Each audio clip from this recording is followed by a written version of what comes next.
بڑی شدت سے گردش کرنے لگی کہ شاید اس میں 2 MPs بھی مارے گئے ہیں اس گیٹ توڑنے کے عمل کے نتیجے میں، اور پھر یہ جو افواہ تھی وہ باہر مظاہرین میں بھی اور پھیلی، اور پھر یہ جو زخمی ہوئے، یہ جس طرح سے طاقت کا استعمال ہوا، اس سے مظاہرین جو تھے وہ زیادہ غصے میں آئے، اور پھر نتیجہ یہ ہوا کہ پھر جام کمال صاحب کو گیٹ توڑتے ہی تھوڑے ساتھ ہی فوراً ان کو اندر لے جایا گیا، اور ان کو کوشش کی گئی کہ اس عمل میں فوری طور پر جام کمال صاحب کو اسمبلی کے اندر پہنچا دیا جائے۔ لیکن جیسے ہی جام کمال صاحب اندر آئے تو بپھرے ہوئے مظاہرین نے جوتے اور بوتلیں وغیرہ پھینکی، جو کہ بہت ہی نازیبا حرکت ہے جس کی کوئی حمایت نہیں کی جا سکتی، کسی صورت بھی یہ عمل ٹھیک نہیں تھا۔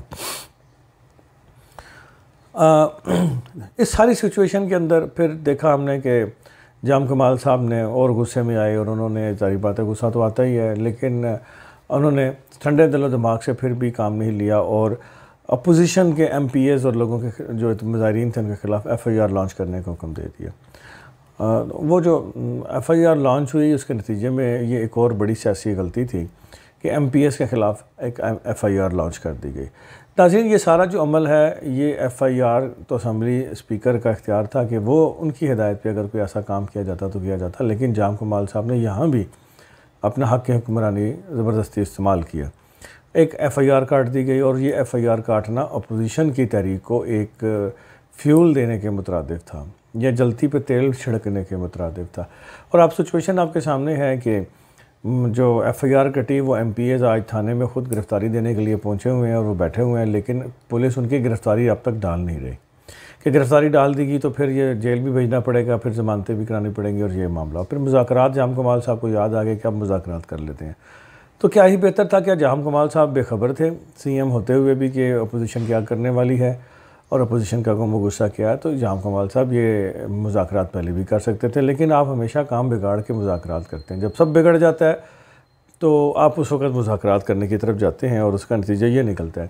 کہ معاملات اور خراب ہو جاتے ہیں۔ پھر اسپیکر صاحب سے یہ مطالبہ کیا گیا جام کمال صاحب کی طرف سے کہ جو اسمبلی مظاہرین اس وقت وہاں کھڑے تھے ان کو بھی سسپینڈ کیا جائے۔ تو بات یہ ہے کہ جب آپ کے گھر کے اندر کوئی شور شرابہ ہو رہا ہوتا ہے تو ظاہر بات ہے بیچارے جو ملازمین ہوتے ہیں، چوکیدار ہوتے ہیں یا دیگر ملازمین، وہ آ کے دیکھتے ہیں کیا ہو رہا ہے۔ وہ ملازمین کے اس احتجاج میں شریک تو نہیں تھے، وہ تو دیکھ رہے تھے، لیکن انہیں بھی ویڈیوز کے ذریعے ان کی شناخت کی گئی کہ وہ کیوں کھڑے ہیں جی وہاں پہ، اور ان کو بھی معطل کروا دیا گیا۔ اور اسپیکر صاحب نے، میں سمجھتا ہوں، یہ زیادتی کی ہے کہ انہوں نے ان ملازمین کو جو کسی احتجاج میں شریک نہیں تھے، البتہ تماشائی بنے کھڑے تھے، انہیں جام کمال صاحب کے حکم کے اوپر سسپینڈ کر دیا۔ لیکن اس کے باوجود جام کمال صاحب کا غصہ ٹھنڈا نہیں ہوا، کم نہیں پڑا، اور انہوں نے اس سے آگے بڑھ کر یہ تمام تر جو ناکامی تھی اس کی ذمہ داری اسپیکر بلوچستان اسمبلی پہ ڈال دی کہ انہوں نے کیوں نہیں سچویشن کو کنٹرول کیا۔ اب بات یہ ہے کہ آپ کی طرف سے مشاورت تھی نہیں، اور اچانک سے یہ عمل شروع ہوا، اور اسپیکر صاحب اس معاملے کو افہام و تفہیم کے ساتھ حل کرنے کی کوششیں کر رہے تھے۔ اور اگر افہام و تفہیم سے کوئی نہ کوئی راستہ ضرور نکل آتا ہے، ٹیبل ٹاک سے راستے نکلتے ہیں، تو وہ معاملہ حل ہو جاتا ہے اور آج اتنی ہائپ کریٹ نہ ہوتی، لیکن اب وہ معاملہ بگڑ چکا ہے۔ اور اب اس کے بعد یہ ہوا کہ جام کمال صاحب نے اسپیکر صاحب کے خلاف تحریک عدم اعتماد لانے کی کوشش کی، اس حوالے سے انہوں نے جوڑ توڑ شروع کیا، لیکن جام کمال صاحب جن دوستوں بھائیوں کی حمایت سے آج تک برسر اقتدار ہیں، انہوں نے ہی جام صاحب کی اس کوشش کو رد کر دیا، ناکام بنا دیا، اور جام کمال صاحب تحریک عدم اعتماد اسپیکر صاحب کے لانے کے خلاف ایک مرتبہ پھر وہ ناکام اس میں رہے۔ ناظرین، اگر ہم جام کمال صاحب کا 3 سال کا دور اقتدار کا چھوٹا سا جائزہ لیں تو اس میں ہمیں دکھائی دیتا ہے کہ وہ اپوزیشن کے ساتھ تو لڑتے ہی لڑتے ہیں، خیر وہ تو نیچرل عمل ہے، وہ تو اپنے اتحادیوں کے ساتھ بھی لڑ رہے ہیں۔ مثلا PTI کے ساتھ ان کی مسلسل لڑائی ہے، سردار یار محمد رند صاحب کے خلاف انہوں نے کیا کیا باتیں یا کام نہیں کیے، وہ زبان زد عام ہیں۔ اسی طرح انہوں نے اپنی ہی پارٹی کے وزراء جن کو واٹس ایپ کے اوپر کوئی اختلاف رائے کرنے کے حوالے سے انہیں واٹس ایپ گروپ سے نکال دیا گیا، پھر ان کے ساتھ لڑائیاں جھگڑے شروع ہوئے، پھر ان کی طرف سے بھی استعفیٰ آنے لگا، پھر اپنے ہی وزراء کے خلاف جو وزراء تھے وہ کسی کا تبادلہ چھوٹے موٹے لوگوں کا چاہتے تھے تو وہ تبادلے بھی جام صاحب نے کرنے نہیں دیے۔ اور جب سچویشن ان کے خلاف بڑی صالح بھوتانی صاحب کے استعفے کے بعد، اور پھر ان سے جو پورٹ فولیو واپس لیا اس کے بعد، اور پھر جو اور کچھ وزراء بھی اس میں شامل ہوئے احتجاج میں، تو پھر جام کمال صاحب کو یاد ہوا نہیں تحریک عدم اعتماد آ جائے گی، فوراً سے ہم کو راضی کرو۔ تو ہم ان کا 30 سالہ دورہ اقتدار اسی طرح دیکھتے ہیں کہ وہ اپنے ہی وزراء، اپنے ہی لوگوں، اپنے ہی پارٹی کے عہدیداروں کے ساتھ رسا کشی میں دکھائی دیتے ہیں، اور اسی وجہ سے بلوچستان جو ہے وہ مسلسل بحرانوں کا شکار ہے۔ پھر آپ دیکھیں کہ یہ بھی کوئی میرا خیال انصاف کی بات نہیں ہے کہ جہاں اپوزیشن کے حلقے ہیں وہاں فنڈز نہ دیے جائیں، یا اپوزیشن کے اراکین ہیں ان کو فنڈز نہ دیے جائیں، یہ تو زیادتی ہے۔ لیکن یہ جو دیا بھی فنڈ گیا ہے وہ ان کے منہ میں زیرے کے برابر۔ خود جام کمال صاحب کے بارے میں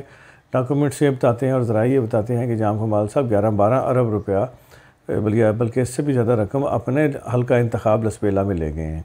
اور یہ بھی اطلاعات ہیں کہ وہ مبینہ طور پہ اس سڑک کو دوبارہ اس میں انہوں نے پی ایس ڈی پی میں ڈالا ہے، جس سڑک کے حوالے سے عدلیہ پہلے ہی فیصلہ دے چکی ہے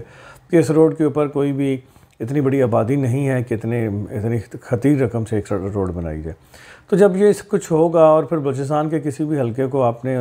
اس کے 1/4 بھی بجٹ نہیں دیا اور اپنے حلقے میں اتنا بجٹ لے جائیں گے اور اپوزیشن کو یکسر نظر انداز کریں گے، تو اس سے آپ کی حکومت کی کوئی اچھی ساکھ نہیں بنے گی،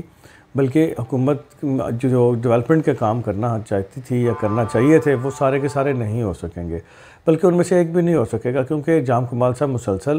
اپوزیشن اور اپنے لوگوں کے ساتھ الجھتے ہوئے دکھائی دیتے ہیں۔ یہی وجہ کہ ان کی پرفارمنس بڑی پور ہے۔ تو ضرورت اس امر کی ہے کہ جام کمال صاحب ابھی بھی آپ غصہ چھوڑ دیں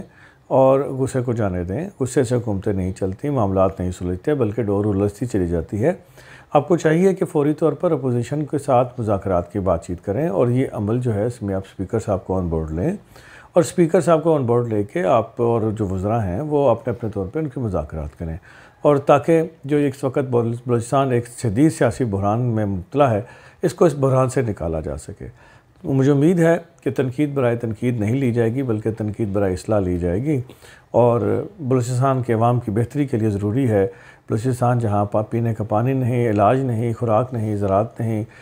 بہت بری طریقے سے حالات خراب ہو چکے ہیں وہاں پہ، تو اس معاملات کو ٹھیک کرنے کی طرف توجہ دی جائے گی، نہ کہ اپوزیشن کے ساتھ لڑائی لڑنے کی کو بڑھایا جائے گا، اور نہ ہی اپنے لوگوں سے لڑا جائے گا۔ اس سے بلوچستان کے عوام کا بھلائی نہیں ہوگی، ان کا بلکہ نقصان ہوگا۔ بلال ڈار کو اجازت دیجیے، اور آخر میں ریکویسٹ کروں گا چینل کو ضرور سبسکرائب کیجیے گا اور کمنٹ سیکشن میں اپنی رائے کا اظہار کیجیے گا۔ بلال ڈار کو اجازت دیجیے، اللہ آپ کو میرا حامی ناصر ہو۔